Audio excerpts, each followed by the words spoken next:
Tesla's Cybertruck was the #1 best-selling EV pickup truck in Q2 in America, outselling the Ford 150 Lightning. I think this is quite a big deal, and it shows that the Tesla Cybertruck is actually in demand.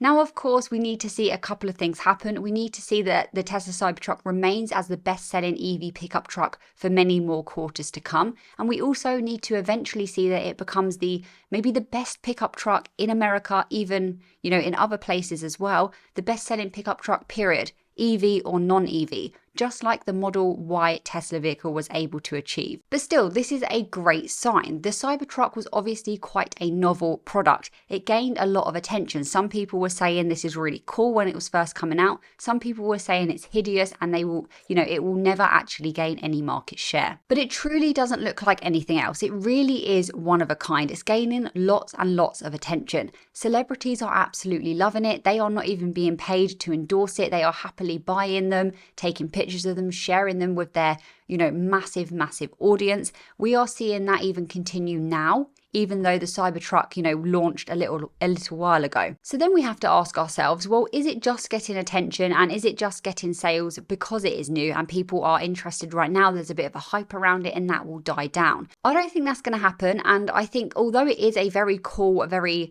unique looking vehicle, I think it's much, much more than that. I think that it's a very useful vehicle. I think that it was made with certain characteristics that make it an excellent pickup truck for work, not just for show. And I think it will continue to do well. We've also recently had the delivery numbers come in, and they were pretty good. And it seems like that alone has been the catalyst that has been able to actually trigger Tesla stock to move upwards very quickly, very fast. Do I think that the Tesla delivery numbers should have made the stock move so quickly and so fast? No, I don't. I think it was completely blown out of proportion, actually. I think there's been many things that have come before this announcement this year that have been way more exciting, way more impactful, and a much bigger deal that the market has just completely ignored. But, this is the way it works. And I guess it is kind of nice to look at my portfolio and see that actually my Tesla position is doing significantly better than it has been for a very long time. And this has actually managed to reverse a year of losses in the stock in a very short space of time. I did see an interview on CNBC from Tom from RBC Capital, who is an analyst we have spoken about quite recently. Now, I do want to watch this interview and react to it because I think that it will be quite interesting. The title of the interview is Tesla Deliveries Are Being Overanalyzed by Investors.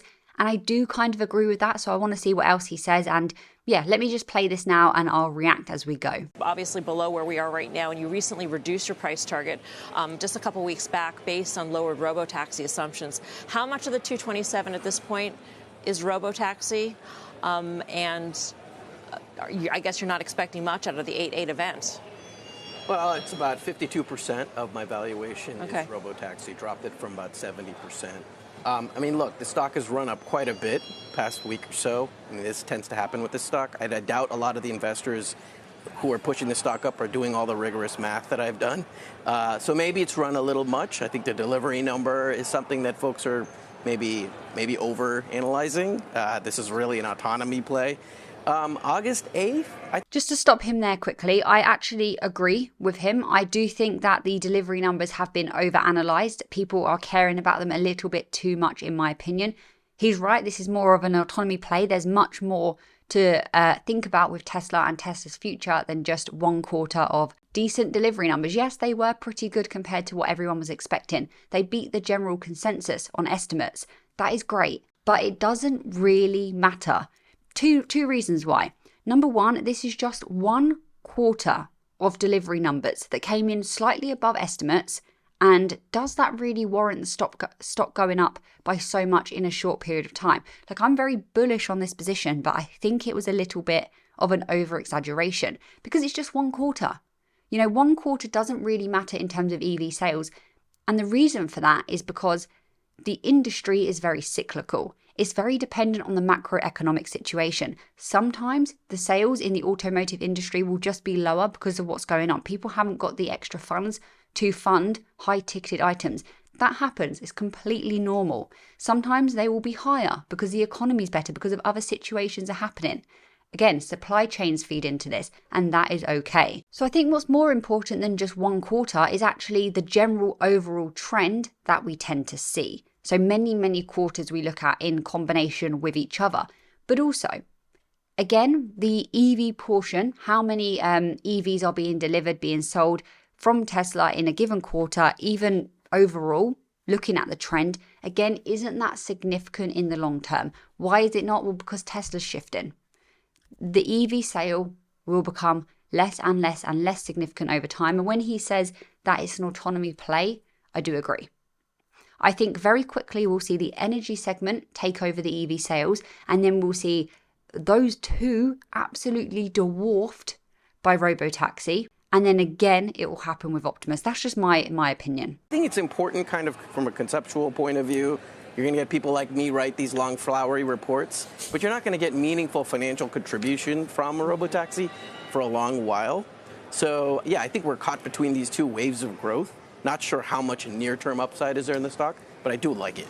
I do actually think we are in a period of being in limbo between the growth phases. I do agree with that. I think we are coming out of, let's just call it, the automotive phase, and we are quickly moving into the phase of, let's say, autonomy. That is the shift that Tesla's making. I've been speaking about this transformational shift that we are seeing for quite a while now, and that is happening. Now he says, what did he say there? That he doesn't think that it's going to show up straight away. Yes, I agree. I don't think the robotaxi money, if you will show up in the numbers, in earnings straight away. We're not going to see it instantly. It's a lagging indicator, and also it needs to become a successful thing first. But I mean, I don't really know what timeline he's looking at. He's obviously reduced the portion that he's given to robotaxi. So he's thinking maybe, they're having less market share, or it's going to take longer than he originally expected. I do think it won't show up straight away, but I also don't think it's going to take years and years. I think it will actually surprise a lot of people. When you said that, others may not do the rigorous analysis, what are you basing this rigorous analysis on? I mean, a lot of other analysts who are pointedly bearish on the stock will say that we've gotten no details on what robotaxi will be or what it might mean for the company. So how do you then plug that into a model which is so fine that you can go from a $600 billion valuation plus to 400 something? I think the way to approach this, do a top-down look, right? You say, do you believe in robotaxis? Yes. Okay. What is the market size for this? It is enormous. Okay. Then you try to be as conservative as possible. Say, what is the minimal amount of market share I think Tesla could get realistically? I give them 20% market share in the U.S. Market share of what? What is the total addressable? So he's given Tesla Robotaxi 20% market share in the US. He did say that that's a conservative opinion. So let's just say he thinks 25%. I actually think they will gain significantly more than 20%. And I think the reasons are quite simple. I think they'll be able to utilize their manufacturing abilities, their economies of scale, all of this stuff to basically undercut the price that they can offer a robotaxi service to the public than any other company. That total addressable market. Which is everybody in the world who wants to ride a car? No, it's a robotaxi market where I haircut and I do substitution of private car ownership, only people in cities, housing dynamic. There's a lot of work. Yeah. And so you do that math and you come out to a pretty conservative. Actually, the reason why I cut from 600 to 400 billion is because I lowered my pricing assumption with the help of our internet analysts, and I raised the amount that companies like Uber and Lyft are going to get from that relationship, because I was underestimating the value from those app providers. I'm interested in your take on how far ahead of the curve they are on robo-taxis in terms of innovation, because clearly they were ahead of the curve on EVs, but pretty much everyone's caught up with them now, and some Chinese players like BYD can deliver EVs at a much lower cost. So wait, what? So I think he said in terms of innovation, they were ahead of the curve, but now everyone else has caught up with them. Everyone's caught up with Tesla, even in terms of just EV sales. Let's forget the technology. Let's forget innovation and just look at EV sales. No, Tesla are the only company within the US that are making money on their EVs. Everyone else is losing significant amounts of money. They are also selling a lot more vehicles than a lot of other companies. They still have the Model Y, the best-selling vehicle EV or non-EV, they are doing very, very well. There are other companies in China that are making money on their EVs as well. Let's take BYD for an example, like he said, but they're not making anywhere near as much money as Tesla are. And actually Tesla are still doing well in the Chinese market and globally. So I think that is, it doesn't really make sense, that statement at all. But this is what we keep hearing time and time again. All these other companies are in higher demand. They're doing better. They're making more money. You know, Tesla's going to basically die off. But when you actually look at the data and you look at the facts, that's not what's happening. So could the same thing apply on robo-taxis, at least this time, even before it's become widespread and adopted? Yeah. No, I don't think so. And the reason, again, I state is because Tesla have an advantage, a key advantage with data, with training, with the compute power, with the ability to mass manufacture, which is key, the ability to be able to have a price that is very, very appealing that others aren't going to be able to have. There's all these different things that Tesla have been working on and getting ready because they know that that will give them the upper hand. There will be other options, I think. I don't think it's going to be a Tesla take the whole market, robo-taxi wise. Maybe even Uber and some other companies will survive. I don't know. But I don't think it's going to be a case of they are going to struggle getting market share. Yeah, that's why I did this approach where I looked at the entire ecosystem. There's a lot of players that are going to play in this, right? It's like really three parts. It's the car, it's the software, it's the app. There are going to be a lot of OEMs that are going to make the car. There are going to be a lot of companies that will do the software. In terms of them specifically, I do think FSD version 12 was a break. Just stopping it there actually, because he's just triggered me to think about something else. I kind of think about this from the opposite direction than he does. In terms of software, in terms of autonomy, like I just said, Tesla has a data advantage. Even if all the other companies start now and try and replicate FSD, they are going to be a long, long way behind, which means what are they going to do? They have a couple of options. They acquire another company who, again, I would argue aren't anywhere close to Tesla. They just give up on having an autonomous robo-taxi fleet, which wouldn't be competitive. They go down the route of maybe LiDAR technology and cameras and go down that sort of thing. Not great for scaling, not the best technique to take. Or number 4, they license FSD from Tesla, which again benefits Tesla, benefits us. So yeah, I do think that it's going to be difficult to compete now. Was a breakthrough event. I mean, Elon's completely pivoted the company from not only from a headcount perspective, but in terms of pushing out the next-gen facility, now unveiling the robotaxi on August 8th.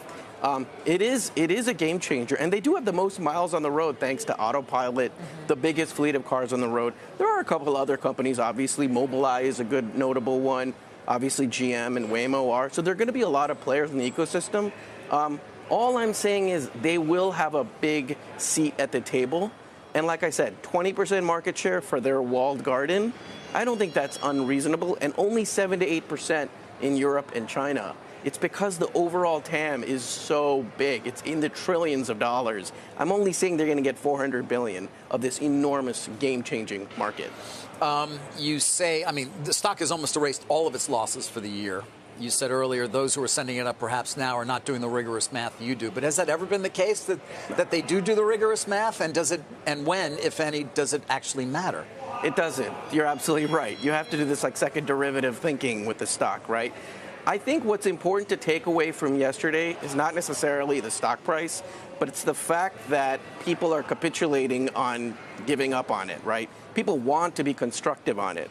That's a signal to me that people are coming around to the robotaxi argument. You know, I've been coming on CNBC for over a year talking about robotaxis. If you look at the YouTube clips and the comments, it's been, this guy's crazy, his shirt is ugly, like 6 months ago. Look at my recent commentary on YouTube. My mom loves it.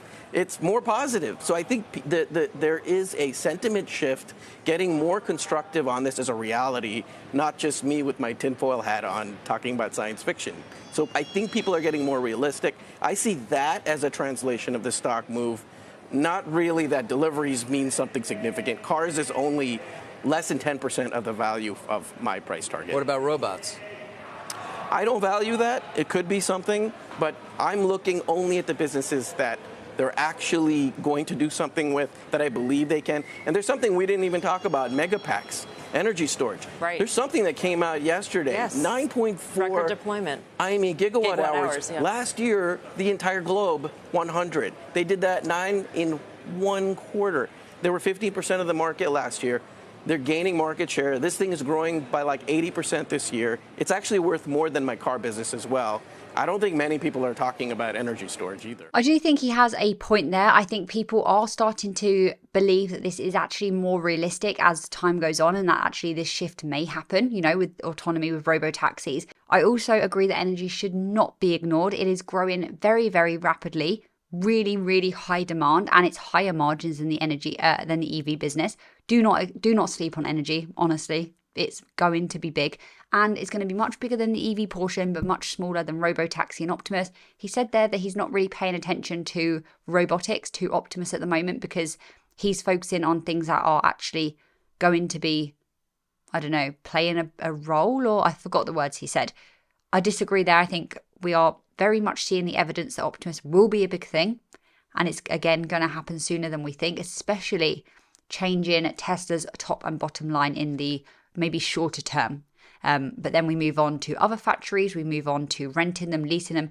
I'm going to link a video I recently made on Optimus actually on the screen now. Definitely give that a watch and let me know what you think. So with all of that Tesla information, do let me know what you think about it in the comments below. If you want to watch these episodes ad-free, get exclusive and extended content and a bunch of other perks, become an insider of the Inner Circle Vault. Link in the description.